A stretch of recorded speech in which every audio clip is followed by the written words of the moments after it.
I've seen many men fall apart for touching preachers. Never touch them. My brother, my sister, be careful if you raise your voice against the man of God. Even if that man of God is wicked, sickness will come on you. Como apóstol de Dios, as an apostle of God, yo desato juicio sobre ellos. I release judgment. Tienes que darle volumen acá, hijo, fuerte afuera. Hay una unción sobre mí. There is an anointing upon me que muy raras veces la he usado. That I've rarely Y es used. decretar juicio contra mis enemigos. Is to decree judgment against my enemies.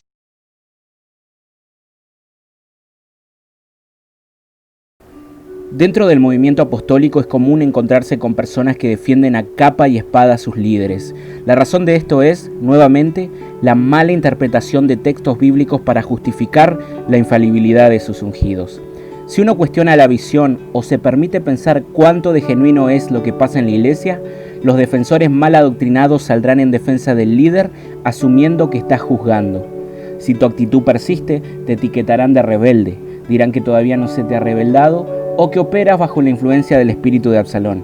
De manera similar al catolicismo romano, cuando el apóstol habla ex cátedra. Una vez escuché a una persona dentro del movimiento afirmar que solo bastaba que su apóstol diga la palabra y todo iba a fluir exitosamente en su vida. Obviamente esto es lo que dijo el centurión romano al ver la grandeza de Jesús y sentirse indigno. Este hombre fue honrado por su fe al decir: solo di la palabra y mi siervo será sano. No soy digno de que te poses bajo mi techo. Esa gloria se la atribuyen a estos líderes que son simples humanos, falibles, errantes y en la mayoría de los casos enemigos de la doctrina cristiana. Esto no significa que no debamos amar a nuestros líderes.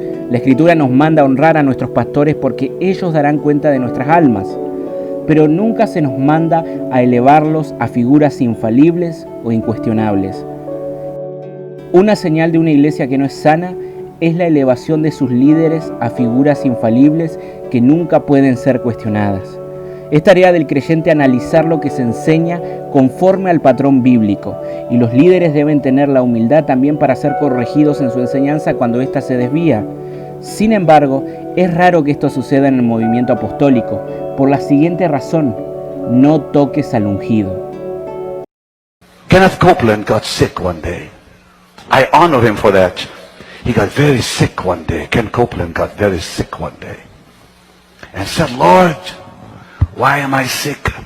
He said, because you touched Benny. He said, because you touched Benny. You spoke against Benny in Australia. Ken Copeland came to see me. He said, Brother Benny, I was in Australia and I was speaking privately to some preachers and I attacked you. Please, I have to ask your forgiveness. Benny Hinn cuenta la experiencia de que un día Kenneth Copeland, un falso maestro de la prosperidad, cayó enfermo por hablar de él.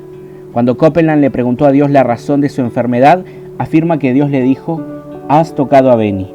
Inmediatamente Copeland se arrepiente y luego de unas semanas llama a Hinn para disculparse. Después de lograr con esta advertencia una impresión profunda de respeto hacia él, Benny Hinn prosigue a tergiversar el texto donde David dice: ¿quién soy yo para tocar al ungido de Dios? Con severa mirada y tono de voz en profunda seriedad, Benny Hinn infunde temor en los presentes a no tocar al ungido.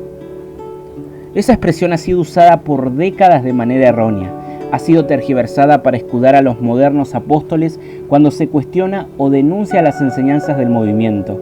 Ahora bien, si analizamos ese versículo, primero en su contexto inmediato y después en el contexto de toda la Biblia, nos damos cuenta que dista mucho de la moderna interpretación falaz que hay en la actualidad.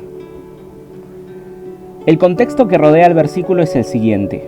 Saúl estaba persiguiendo a David para matarlo. Un día David y sus hombres se encuentran acampando en la misma cueva, sin saberlo, que Saúl y su ejército. Ante la sugerencia que le hacen sus hombres de acabar con el rey, creyendo que Dios provisionalmente había puesto a Saúl en sus manos, el ejemplar David declara: Jehová me guarde de hacer tal cosa contra mi Señor, el ungido de Jehová, que yo extienda mi mano contra él, porque es el ungido de Jehová. El texto en su sentido más obvio está hablando de violencia física, y sin alegorizar o espiritualizar el texto para hacerle decir lo que no dice, estamos viendo aquí un ejemplo de amar a nuestros enemigos, hacer bien a los que nos aborrecen y no devolver mal por mal. Esto es muy contrario a la unción que Guillermo Maldonado afirma tener para decretar juicio sobre sus enemigos. En los Salmos se lee algo similar: no toquéis a mis ungidos, ni hagáis mal a mis profetas. Dios no quiere que se dañe físicamente a sus ungidos y profetas. Jesús se duele porque Jerusalén dio muerte a los profetas que traían su mensaje y pone de ejemplo en su sermón del monte a los profetas, los cuales fueron perseguidos por anunciar la verdad. El primer mártir de la iglesia, Esteban, confronta a los líderes judíos diciéndoles: ¿a cuál de los profetas no persiguieron vuestros padres y mataron los que anunciaron de antemano la venida del justo, de quien vosotros ahora habéis sido entregadores y matadores? En fin, en su contexto más amplio, el versículo indica que no tocar al ungido es no violentar físicamente. No se refiere a no cuestionar lo enseñado.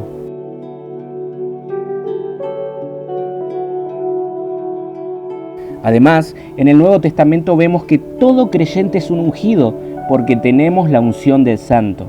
Antiguamente se ungía a los reyes y sacerdotes para consagrarlos al Señor. En el Nuevo Pacto, de igual manera, somos ungidos en consagración a Dios. Entonces, cuando un falso maestro y sus seguidores afirmen que tocar al ungido es cuestionar su comportamiento arrogante, estilo de vida ostentoso, mentiras y tergiversación de las Escrituras, sabrás que no es así. Denunciar el error y confrontar la mentira es una tarea del creyente. Lo vemos en varias partes de la Escritura.